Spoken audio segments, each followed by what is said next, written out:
একটা শিক্ষণীয় গল্প বলি আপনাদেরকে। এক ছিল রাজার। সেই রাজার রাজ্যে অনেক ইঁদুর বাস করত। একটা ইঁদুর প্রতিদিন ওই রাজার রাজভাণ্ডারে খাবার চুরি করতে আসতো। প্রতিদিনের মতনই একদিন সে খাবার চুরি করতে আসে। সেদিন সে অনেক খোঁজাখুঁজি করে রাজভাণ্ডারে খাবার না পেয়ে একটা হীরা খুঁজে পায়।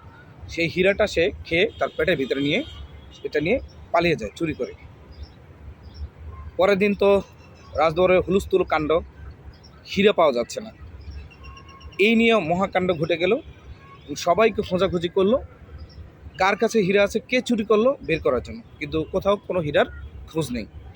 তখন রাজ্যের যে মনীষী ছিল, জ্যোতিষ ছিল, তাদেরকে ডেকে পাঠালো। তো তারা গণনা করে দেখলো যে একটা ইঁদুর ওই হীরাটা চুরি করে নিয়ে গিয়েছে। তখন রাজা ঘোষণা করলো যে ওই ইঁদুরটাকে খুঁজে বের করো। মন্ত্রী যথারীতি আদেশ পালন করতে গিয়ে ঢাক ঢোল পিটিয়ে সারা রাজ্যে ঘোষণা করে দিল যে ইঁদুরটা হীরা চুরি করছে, সেই ইঁদুরটাকে যে ধরে দিতে পারবে তাকে এনাম দেওয়া হবে, পুরস্কার দেওয়া হবে। তো একদিন এক শিকারী আসলো। শিকারী এসে বলল যে আমি ইঁদুরটাকে খুঁজে বের করতে পারো। পরে বলে ঠিক আছে, তুমি খুঁজে বের করো, যদি পারো তাহলে তোমাকে পুরস্কার দেওয়া হবে। তো সেই শিকারী ইঁদুরে খুঁজে নেমে পড়ল। খুঁজতে খুঁজতে খুঁজতে খুঁজতে দেখে যে রাজ্যের যত ইঁদুর আছে সবাই একসাথে বসে মিটিং করছে, আলোচনা করছে সব কিছু নিয়ে, এই যে রাজ্যের যে সাম্প্রতিক যে বিষয় সেগুলো নিয়ে আলোচনা করছে। শুধু একটা ইঁদুর সবার থেকে আলাদা এক জায়গার মধ্যে চুপচাপ বসে আছে, কোথাও নড়াচড়া করে না, কারোর সাথে কোনো কথাও বলে না।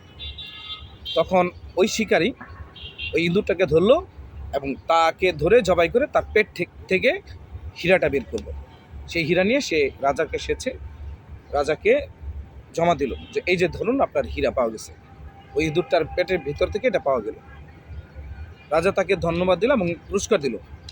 যাওয়ার সময় রাজা ওই শিকারীকে প্রশ্ন করলো যে আমার একটা বিষয় জানার আছে, এই যে আমার রাজ্যে এত ইঁদুরের মাঝখান থেকে তুমি কিভাবে এই ইঁদুরটাকে খুঁজে পেলে, এবং তার পেটের ভিতরে যে হীরা আছে সেটা তুমি কিভাবে জানলে?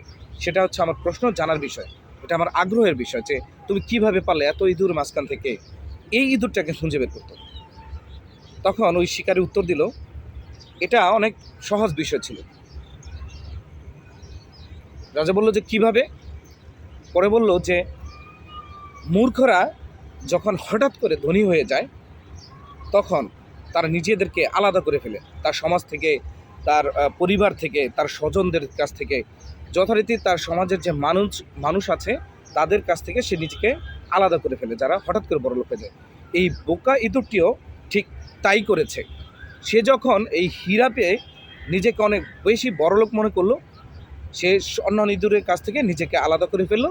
সে আলাদা জায়গায় বসবাস শুরু করলো এবং নিজের মধ্যে একটা গর্ববোধ, অহংকার চলে আসছে, যে কারণে সে অন্য ইঁদুরের সাথে মিশেনি। তো এটা ভেবেই আমি তাকে ধরে নিয়ে আসছি এবং এইভাবে পাওয়া গেছে। এই গল্পের শিক্ষণীয় বিষয় কি? যে মানুষ হঠাৎ করে বড়লোক হয়ে গেলে নিজের ভিতরে অহংকার চলে আসে।